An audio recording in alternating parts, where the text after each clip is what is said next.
Let's Take This Outside with Marianne Iveson, the podcast where she speaks to athletes, outdoor professionals, and scientists about why they connect with nature. Today, we're diving into the unbelievable world of Shanda Hill, one of the most accomplished ultra-endurance athletes on the planet. She's the only person to ever finish 3 Double Deca Triathlons, and in 2024, she made history again by completing a Triple Deca. That is 30 full iron distance triathlons back-to-back, no breaks. With 145 iron distance races under her belt and her sights now set on breaking the men's world record, Shanda is redefining human potential, one impossible race at a time. Please welcome Shanda Hill. Shanda Hill, welcome to Let's Take This Outside. I'm so excited to chat with you.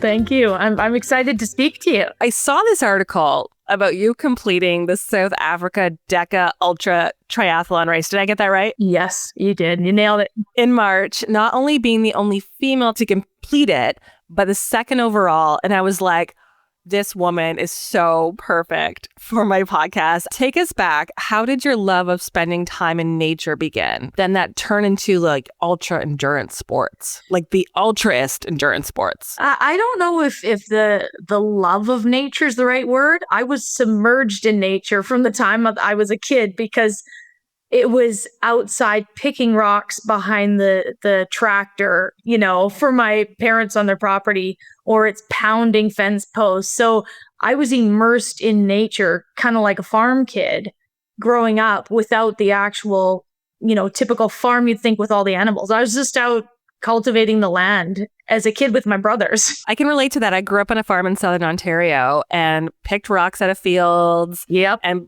climbed trees. I can completely relate to that. Before, I didn't even know this because it wasn't even in your bio and I couldn't find it in the article that I had read about you before. But, you eventually made it to these ultra endurance sports. Mm-hmm. But you mentioned a brain injury, and then that kind of opened up a whole other thing I wasn't even going to ask you about. But I feel like this is a very important part of your story that I want to hear about before we get to the ultra distances. So tell me about this brain injury and what you were doing before. You said BMX, right? Yeah. So when I was 14 years old, my little brother, I have an older and a younger, my little brother took up BMX racing. And we did a lot of things as a family. And eventually my parents took up BMX racing. But in the meantime, I would go hang out, at the track where my brother was racing and practicing. And I don't know the exact words, but some of the guys said something about, you could never do this or whatever. They challenged me and it rubbed me the wrong way. And I thought, okay, you know what? Let's do this. So I'm going to take on BMX. So from the time I was 14 till I was 21, I was all in. BMX was my first love before triathlon, before anything else. And then when I was 21, I was riding up Silver Star Mountain with a friend of mine and I was hit from behind by a Chevy Blazer 4x4. From what I understand, because I have no memory of being hit, the only memory I have is waking up in the hospital. But from what I understand is that the vehicle hit me from behind and my body flew 30 feet from point of impact. And when it landed, I landed on my back with my feet over my head. And this caused serious damage to my T6 and my T7 in my back. But what we didn't know at the time, because level 3 concussion was all that was talked about, it wasn't traumatic brain injury, it wasn't anything else. It took almost 3 months for them to do a proper MRI and realize that I'd had bleeding in my brain. In that 3 months, my mom is, taking care of me, not understanding why my personality has changed, not understanding, my sensitivity to light. I couldn't stand being anywhere outside of a dark room, and really high frequency sounds, like even the sounds that TVs emit. I'd be in the bedroom and my dad would turn the TV on and I would say to my mom, tell dad to shut the TV off. Like, tell him to shut it off. I can hear it. And she'd say, no, he's not on the TV. And sure enough, she'd sneak out and look and he had no volume on. And the TV is, you can just hear the sound. And it's just the worst sound in the world when you don't understand why all of a sudden you're having all these reactions, to these things that never affected you before. So basically I was just, flat on my back, my mom not understanding the behavioral changes and really looking into what was going on. If it hadn't been for my mom, I don't know what direction that my life could have taken, because there's a lot of people that I see now, and they've ended up on really dark paths. And a lot of them, you can trace it back to a traumatic brain injury, and they didn't have the support or somebody around them understanding what was going on. So that was a big thing when I was 21 years old that happened. And it took me until 2010, so 7 years later, to take up running. And 4 years after that is when a friend was sitting at my table and he said, "What do you think, about triathlon?" And I was like, "What's triathlon?" Triathlon wasn't in my scope growing up, and I hadn't even ever heard of what it entailed. And he's like, swimming, bike, and run. And I just thought, okay, well, I'll take a look. And he gave me the Challenge Penticton website. And so that's like, an hour and 15 minutes from our place. And he said, go look at the website, tell me what you think. And then he phoned me the next day. Well, I don't think he realized that I just thought, oh, he's done one, I can try one. And I went on there that evening. I didn't know there was a sprint distance. I didn't know there was any distance other than like the full iron distance. And I signed up. I put it on my MasterCard and Wait, you signed up for an Ironman? Yeah, I didn't know any better. The first triathlon you did was an Ironman. Ironman Penticton? Is that what you said? What it was? It was Challenge at the time, but yes, it's gone between Challenge and Ironman. So same course, different brand. But so this is the crazy part. That was in April. I had till August to be ready. Wait. Okay, so I have a question. So as an adult, like I took swimming lessons as a kid, but I didn't actually to learn how to technically swim till last year, and I fall in love with it. It's one of my favorite new things to do. Did you know how to swim at this point? So back when I was younger, my mom put me in swimming lessons, and I'd gone up to my bronze cross and bronze medallion, and then I hadn't swam since, period. Exactly, right, exactly. Maybe go out to the lake, but at the lake, you're having fun and jumping off the dock. You're not swimming. And so it had been probably 15 years, and I didn't ever have any technical, it's just, it wasn't like I was part of a swim club or anything. So did I know how to swim? Yeah, I know how to stay up in the water. Do I still suck at swimming? Yes, but I'm getting better, but that's a whole nother story. And, so it was, he basically phoned me the next day after I signed up, and he said, "So what do you think?" And I was like, "Well, I put it on my MasterCard." And he's like, "You what?" I said, "Yeah, I signed up." And he said, "Signed up for what?" And I said, "Well, the one in Penticton." And he's like, "You don't even have a bike or a wetsuit, and you've got 3 months to be." I was like, "Guess you're going to be my mentor now." Yeah, this is your problem now, dude. This is your problem. So his name is Marcus, and he kind of put me through the ropes and took me to the pool and tried to teach me technique. I was on my bike 10 times before the actual race. So basically did some crowdfunding and got a tri bike. And then I showed up at the race, and there's a lot of climbing on that course. I mean, it's not horrendous, but there's a lot for somebody that doesn't really know what they're doing. And so my goal was just to finish within the 17-hour cutoff. And the swim went okay. The bike went reasonable. I got to the run and I'm thinking, well, I know how to run. This is going to be all right. Yeah, right. I walked almost the whole run. It took me over 5 hours to do the run portion of the course, but I finished in 14 hours. And so I was like, okay, that was triathlon. And I had no other goals because that's all I knew, right? It was just that one. So it was the next year that I thought, okay, well, my dad needs to do something stupid. And so I signed him up and sent the email confirmation to him on his birthday. It sounds like your family is a very outdoorsy, athletic family. But how old is? Do you remember how old your dad was at this point? Dad. So this would be 2000. He's almost 60. Almost 60 at that time. Because he's almost 70 now. I have a question from your first Ironman experience, first triathlon experience, which happened to be an Ironman distance. At what point did you realize that other much lower distances existed? Oh, when I was smart enough to think that it would be absolute torture. No, it was a couple of years after that somebody told me about sprint distances. You're like, these triathlons are hard. This is a lot. This is pretty hard. Well, it also tells you that so many things for us are subjective as humans, because if you start out and your very first race is an iron distance, the thought, to me, that's like running a marathon and being able to pace yourself. And then somebody telling you to do a 5K. And we both know that going back to a 5K is complete anaerobic. Whereas you could probably run a marathon aerobic if you're fit, and you go back to a 5K. To me, 5K is the hardest thing that I've ever run. 5K is full out, feels like torture to me. For those X amount of time that you're running, right? Because you're giving it for 5K, right? Like right now I'm about 160 normally. I'm sitting about 153 right now. I'm only a 5'5" frame. So I carry a lot of muscle, and sometimes in the winter, more fat. And when you push your body, when you have that much muscle density, it's extremely hard. Your heart rate goes through the roof when you do a 5K and do a decent time. I was going to ask what your first triathlon experience was, but it was an Ironman.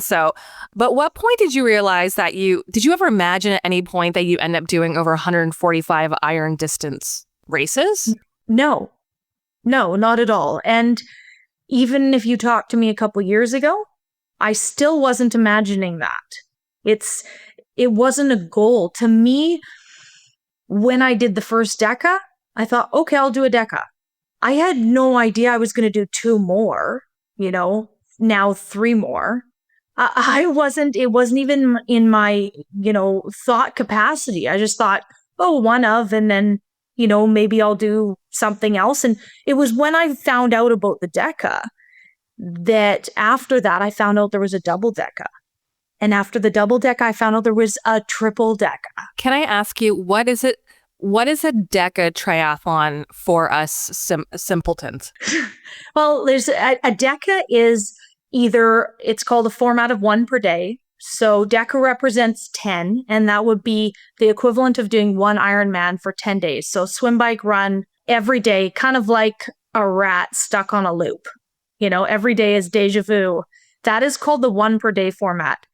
The format that I've chosen to do is also called the continuous format, and it also represents the equivalent of 10 Ironmans distance, but it's the entirety of the swim all at once, the entirety of the bike, and the entirety of the run. So once you start, the clock doesn't stop. So if you sleep 3 hours and you're going the exact same speed as another competitor, and they sleep 2 hours because their body functions just as well on less sleep, you will get beaten alone just by the fact that somebody else can undersleep you. Can you, again, let's break it down even further. What you just did was the continuous Triple Deca Triathlon in South Africa. Yes. So how much swimming, how much biking, how much running? So the swim is 38 kilometers. The bike is 1,800 kilometers. And on some courses, there's a lot of elevation, and the run is 422. Congratulations, by the way, on becoming the first woman to complete a continuous Triple Deca Triathlon.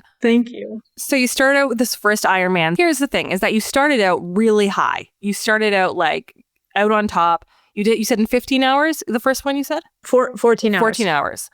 And then so you started to discover the single Deca, the double, the triple. I just don't understand how your body can go through that. I can clear up the biggest misconception that I've heard to date. A lot of people say, you're going to have a heart attack. Well, I want to at least clarify that and give people the opportunity to embrace the fact that my entire goal over the entire race is never to raise my heart rate. So going in before a race, say doing sprints, raising my heart rate for a very short amount of time conditions my heart to function at optimal rate. But when you raise your heart rate during a race that long, you build up lactic acid. Your body has to simulate that. And obviously, it creates inflammation and all of these other things that you don't want. And in turn, you need more sleep to repair.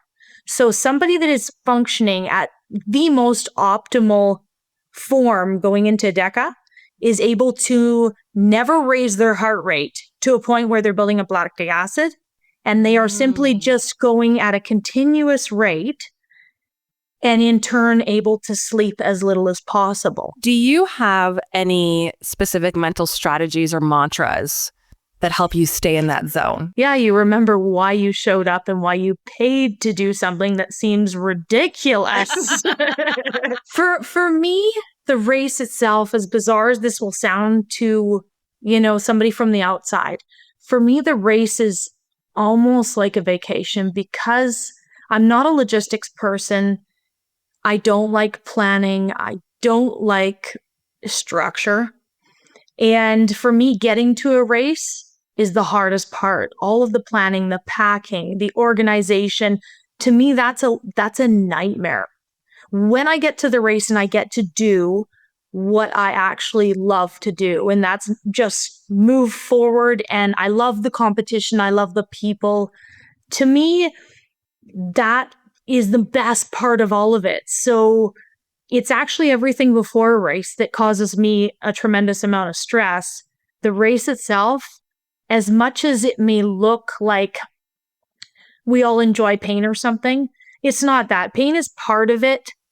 And pain kind of just makes you reevaluate and say, what did I come for and how deep am I willing to dig to keep going?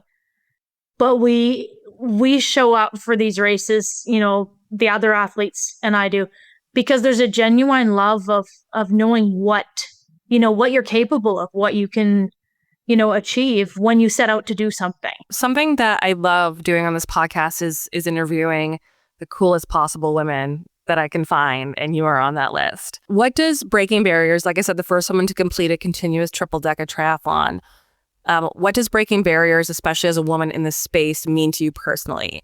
Because you came second overall in that race, which is amazing. What does it mean to me personally? To me, it's just something that I'm doing and something that I love. So if it holds value to anybody else or inspires anybody else, then I feel a lot of gratitude for that, because to me, I'm just getting to do something that I love. And that's something I'm really grateful for. Do you have a day job? Is that what you said? Yeah, I do. Do you want to say what it is?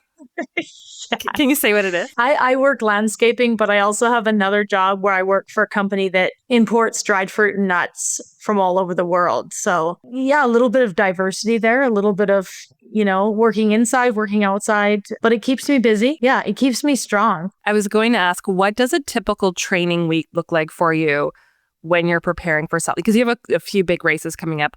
So how do you balance working and training as much as you need to, and fueling? Like, fueling and training seems like a full-time job as it is, on top of having a real job and sleeping and recovering and all the things. Like, what does that look like for you? This question is probably going to blow your mind when I answer it, because oh no, I don't believe that you can train for the distances, train specific, I should say, for the distances that we're doing. No. I think if I was to train specific, I would end up with a lot of injuries.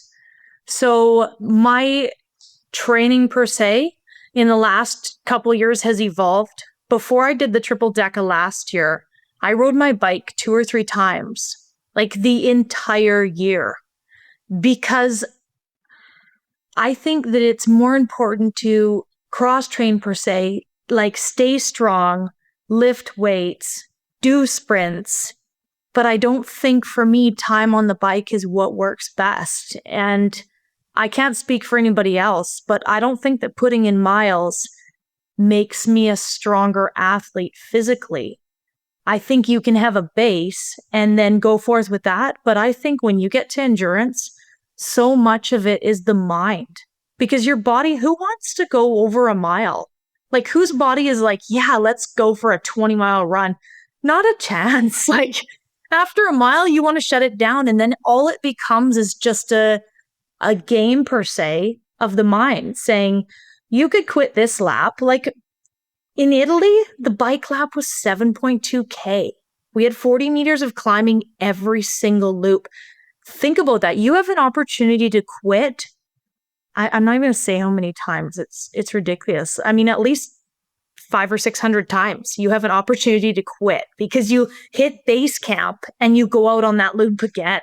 So, you really got it. It is, I think it's a game of the mind and strengthening the mind, so to speak. Let's Take This Outside with Marianne Iveson. Let's Take This Outside now has a newsletter. Keep up to date with outdoor news, events, and great discount codes and deals from our partners. Sign up today at letstakethisoutside.ca. You mentioned to me before we started chatting about your brain injury, and you said you think it plays a role into how tenacious you are. Can you explain that? Well, because it was about 5 years after I got hit. And I came to a realization. So prior to that, around the 5-year mark, I'd been seeing so many different doctors, neurologists, psychologists, physio, chiropractic, massage, everything. And I felt like I'd been poked and prodded by nearly everyone, and they still didn't have any really solid solutions. I came to a point where all I had wanted was for somebody to put me back to where my life was before. That had been my only focus. And because I liked my life, I liked my my physical state. And when I realized that no amount of money, no doctor, regardless of their education, could put me back to that point, it was almost like something broke in my brain. And I thought, well, all I can do now is pick up the pieces and accept how things are and move forward. And I think that was a turning point for me, because I had to come level with myself on nobody's going to fix you. You're just going to have to take whatever you've got and just go forth. And I think I got a little bit feisty or tenacious or whatever you want to call it, or even more stubborn. And I was just like, okay, well, this is all I've got left. I'm just going to go with it. So it was kind of leading into that when I started running in 2010, 7 years after being hit. It was super hard. I would get horrible headaches. I'd have to come home and lay on an ice pack. But finally, there's something that I could do after being told, you can't do this, you can't do that. I tried to go back to BMX and my body could never, I didn't have the quick twitch that I used to. My equilibrium was affected. There's so many things that my body wouldn't, I just wasn't able to do it. And I tried, trust me, I tried. But finally, with running, that was like something I could do. And so I fully embraced it and just hell bent on one direction. You were making me a little bit emotional when you were describing that, because for you, it was the brain injury and getting hit. But the way you described picking up the pieces and moving forward, isn't that such a lesson in life, whether it's getting hit and flying 30 feet, whether it's, a horrible divorce, whether it's someone you love dearly passing away. Yeah. Isn't that, you're not the same person? No. And, right? And realizing there are things that happen to us that we cannot change. I could play that over and over in my mind if I hadn't been riding up that particular route that day. But the truth of it is that happened whether I like it or not. And, part of being able to move forward and come to terms with it is picking up what you've got and trying to go with it. So we can't change a lot of the things that happen to us, but we can determine some of the outcomes by how we react. So yeah, it's powerful. Yeah. Not to take away from the seriousness of this, but something more, just because when I asked you about your training, you're like, I train, I lift weights and you can't train for the distance, which is true. You can't train for swimming that far, or you can't. But nutrition plays a huge role in fueling. So I'm ready. Wait. I'm ready. Let me guess. I bet you just eat candy and during the race. And you eat 99% carbs. That's my guess. Yeah. So here's the thing. No two races have been the same. And therefore, my nutrition, the only consistency has been is that I was raised by a vegan mom. And so I've still to this day, I've never had, meat or fish or chicken in my entire life. Okay, you're vegan. Okay. Well, I'm not per se, and I'll tell you why. I say lacto-ovo or plant-based because at my house, like, I don't do any dairy or anything else. And when I race, I try not to because my body, growing up without it, didn't learn to assimilate it. Dairy does some really nasty things to my GI tract, but I love cheese. Cheese just doesn't do me well. So I say I love cheese. Cheese doesn't love me. For me, it was never a whole lot of a choice. It was like, how much was I willing to pay the price? So, but some things really bizarre happen. Like predominantly, I'll stay away from dairy during my races because it will give me inflammation. But there was this one race that I was at, and I don't touch eggs. I just don't like the smell of them. And I came into my crew member one day and I said, I need eggs. And she just looked at me like, she said, you don't eat eggs. She knew. And she said, you don't eat eggs. And I said, I need eggs. And I think I was lacking in protein, and my body was telling me that was the only available thing. I ate eggs for 2 days, and guess what happened? On the third day, I was like, okay, I'm ready for my eggs. I'm going to do this. And my body 100% rejected them. No sooner had I put the eggs down than they came right back up. And I was like, okay, I guess we're done with the eggs. I guess we're not doing eggs anymore. But even right now, if you were to cook eggs in the same room as me, I no thanks. And yet my body, it's just so interesting and so bizarre when things like that happen at different races. But back to your question, when I did a Deca in Switzerland in 2018, I did almost the entire run section off of grapes and watermelon because that's all my body wanted. And it just simple sugars. It was also very hot. And I think that the electrolytes in the watermelon was what my body was craving. But not any race that I have been to yet has my body ever wanted the same thing. Is it still all, mostly vegetarian? Yes. But there's a good example was in South Africa. I don't know if it was the water or the extreme heat. My body didn't want a whole lot of anything for a couple days. And I also, having had a brain injury, when I swim, I get super nauseous. I get car sick too. So just, motion sickness in general. But I forgot to take my anti-nausea before the swim started. And it was, I don't know if it was an hour or 2 hours or 3 hours. I was throwing up. I was so sick. And then you're in the pool water, in the chlorine, and it burns. And so by the time I came out of the pool over 16 hours later, I felt like somebody shoved razor blades down my throat. And it's not enticing to want to eat when you feel like, somebody's just, it was just a terrible feeling. But all of these things, when they happen, you have to go, well, why am I here? Like, I chose to be here. I love the race. I love the competition, but you always have an option to quit. And I think part of, once again, embracing that race is knowing there's going to be moments where you are basically being tempted to quit, and also knowing and having the experience to know that those moments will pass.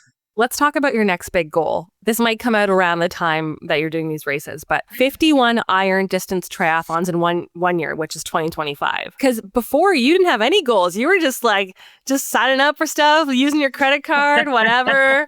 So now she has goals. Now she's got all these big goals. So tell me about this big 2025 you're going to have. Where do I even start with this? I have a fellow competitor from France, and he's kind of like one of my brothers. And he's always there's a camaraderie there, but there's also a little bit of under each other's skin. And in 2023, I went and did 2 double decas back to back on 2 different continents with a week in between.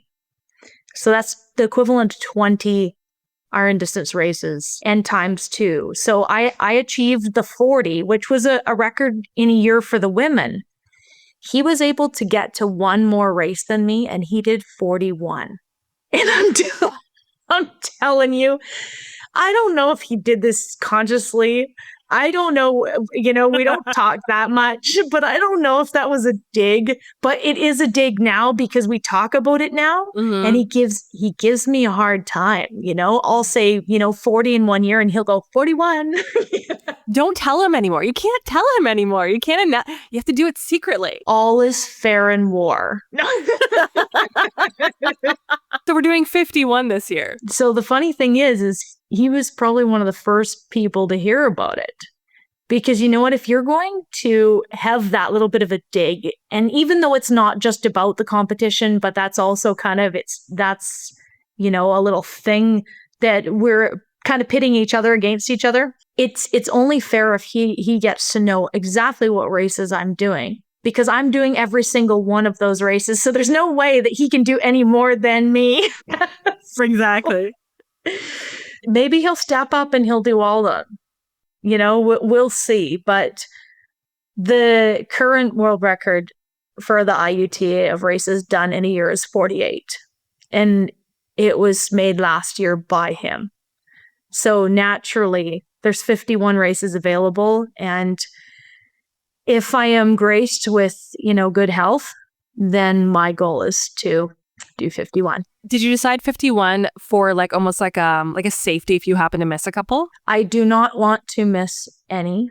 And the only wild card in this, so there's 51 available, but there's one wild card, and that is that Taiwan was considering hosting another Deca in November.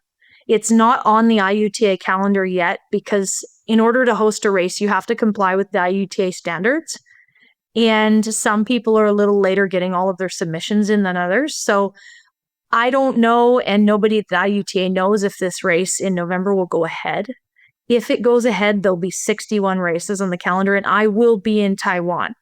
But because we don't actually know if it'll go ahead yet, we're just going with 51. We're going 51. You mentioned this already. You'll be racing across several continents. How do you handle the travel, the climate changes, the logistics?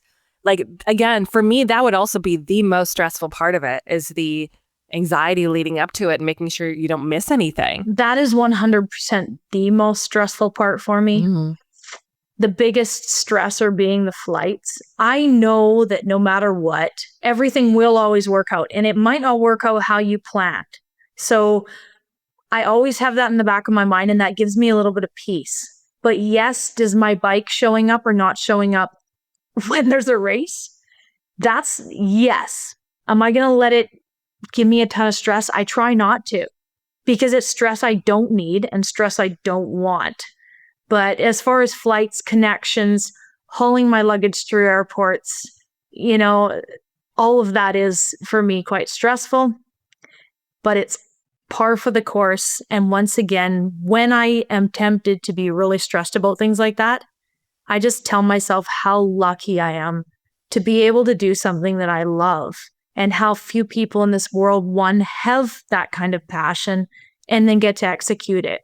So if I go back to gratitude every time, it's really hard to be mad at the person sitting in front of you on the plane coughing their third lung up. I have a theory of how you're able to do this mentally. And I think it's... I love this. You ready for this? Tell me if I'm wrong. I think it's because you don't have a smartphone. I think it's because you have a... I think it's because you have a flip phone and your brain isn't just consumed with all the BS happening in the world right now. And you're not scrolling through TikTok and memes and reels. You actually have the brain capacity to go run 51 iron distance track. Everyone else in the world would be doing that too. I'm just kidding. But that's a theory of mine. I love your theory. I do think that having a flip phone contributes to a lot of peace. I also think that it's a strategy that I've had because I've never had a smartphone. It's a strategy that I've had since having a brain injury that has helped make my life not as complicated. But on the other hand, I've also been known to double book a lot and overbook. And, so I'm learning a lot better, management of my time and everything else. And, having Jax he does all of my social media. All I have to do... And Jax is your manager, right? Yes, and all I have to do is phone home and give him an update of what's going on. And then he goes forth and shares all of that with the world. And I don't have to think about those things And I told him, and I tell him over and over again, if he wasn't doing the job he's doing, I would shut it down and I would keep racing and nobody would know I was racing. That's just how it would go. So I'm really grateful he's doing what he's doing, because I don't, if he's not doing it, I don't want anybody doing it. When you're not training, when you're not working, what are you doing to relax and restore? I love to lay on the couch. So good. I So good. love laying on the couch. I adore you. You're the best. My 19-year-old son You're the best. would tell you that I love laying on the couch more than I love doing almost anything. And that when I'm on the couch, he can't sit on the couch because I'm taking up all of the couch. So that's, I really do value rest. And I also believe that part of my success is because I'm not an A-type personality. I'm a FGH type personality. I don't, outside of competing, yes, I go outside. I'll do stuff around the yard with the goats and, the animals. And I'll do what I need to get things done. But I don't have that, I have to run to deal with my stress today. I think it's just not part of my genetics. My mom is more A-type personality, so I've been able to watch it firsthand. And she has so many strengths and so many great things that go along with that. But it's not me. I prefer to lay on the couch and I have to drag myself off to get done what needs to do. But I just love racing. I really just love racing. If you could do a race anywhere in the world, because I'm assuming your surroundings have a lot to do with, enjoying the process. Mm-hmm. Where would that be? You mean a race that I've already previously done or with new organizers, or maybe one you've done and one you want to do or you're looking forward to doing? It's a tie now. And I feel like a total traitor saying this because prior to South Africa, Switzerland has always been the best well-run race, in my opinion, that I've been to.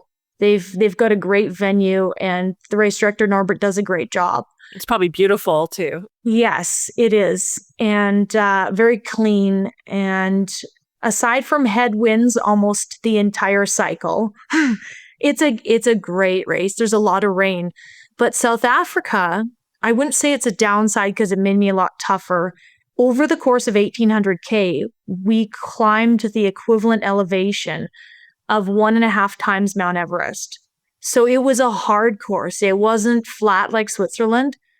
And I'm tempted to say I don't like it, but guess what? I think it evened the playing field with the men. I really do, because I think it tired them out enough that it pulled from my strengths as a woman and my tenacity, that it evened the playing field. So I'm going back to South Africa next year. And I want to have my vengeance on that course. But South Africa was run by a woman. Her name's Rieta Rousseau. And she did, as a first-time race director this year, she did an absolutely phenomenal job. And so I will always, within my means, I will always go and support her race because she just nailed it. How many race directors can say that first time? The logistics on that sounds like a nightmare, right? For her, apparently she really loves it the way I love racing. So she killed it. She killed it. And name a place that you're looking forward to or that you want to race in. This year? This year, anytime. I am going to so many venues that I have never been to this year. Brazil, I'm looking forward to because I heard that the course is flat, but I also heard that it's really, really hot. Okay. So I have mixed emotions about that because I can do cool when everybody else is freezing their butts off. I can handle it. And because I don't have really low body fat, I think I'm well suited for cooler. But for the rest of this year, I've got Poland, I've got Amstetten, I've got Estonia, I have Austria, I have Lenzon, Germany. And I really like racing in Europe. I really do. I feel almost spoiled when I say that because they put on really great races. Yeah, they know what they're doing. They are well equipped to put on triathlons. I cannot wait to see you racing and your journey. And it feels like you've almost like just begun. And I can't wait to see you ticking off that 51 by the end of the year. That will happen in Austria. In the first week in September will be the triple. That's soon. I'll have you know that, yeah, I know, to fit in another 41, because I've done the 10 already, to fit in 41 iron distance triathlons between now and September is wild. We're recording in early April, by the way. So, yeah. You are incredibly cool. Thank you so much for taking time in your very busy schedule to chat with me. And again, I can't wait to see how things progress for you. I find in 2025, so many people are like, this is how you have to train. This is what you have to do. This is what you have to eat. This is what, and you just like completely do exactly what you need to do. And you're reminding me of that. So I think that's great. I think that this could be just a small tidbit of advice for people going forward. Nobody knows or should know your body better than you. And I believe it's our life goal to know that, because when you know your body and you know how it works, you will know and learn how to heal it and give it what it needs to heal it. Your body wants to heal itself. It just needs the tools, the nutrition, the rest, to be able to get there. And that to me is the most fascinating point, because every race I'm learning about my body and how it works. So I'm getting a university degree in my body, through racing. I love that. I love that so much. Shanda, rhymes with panda. Thank you. Thank you so much for joining me. Thanks for listening. For more Let's Take This Outside, go to letstakethisoutside.ca.